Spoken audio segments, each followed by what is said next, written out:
আসসালামু আলাইকুম সুপ্রিয় দর্শক, আজকে চলে আসলাম বাংলাদেশের সবচেয়ে বড় ঐতিহাসিক গরুর হাট ঢাকা গাবতলীতে।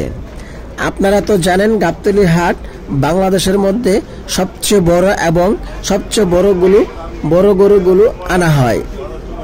তো আপনারা আমার সামনে যে গরুটা দেখতে পাচ্ছেন মাশাআল্লাহ খুবই সুন্দর, চমৎকার এবং খুব লম্বা এবং খুব স্বাস্থ্যবান একটি গরুটি আনা হয়েছে দিনাজপুর থেকে। তবে ক্রেতা না থাকায় গরু তেমন বিক্রি হচ্ছে না গাবতলীর হাটে। তো এই গরুটির দাম চাওয়া হচ্ছে 12 লক্ষ টাকা। তবে ক্রেতা না থাকায় কয়েকজন ক্রেতা মাত্র 3 থেকে 4 লাখ টাকা দাম বলেছে। তবে বিক্রেতা বলছে 8 লক্ষ টাকা হলে গরুটি বিক্রি করে ফেলবে। গরুটির ওজন আনুমানিক 25 মনের মতো। তো যারা গাবতলীর হাট থেকে গরু নিতে চান তাহলে খুবই চলে আসেন।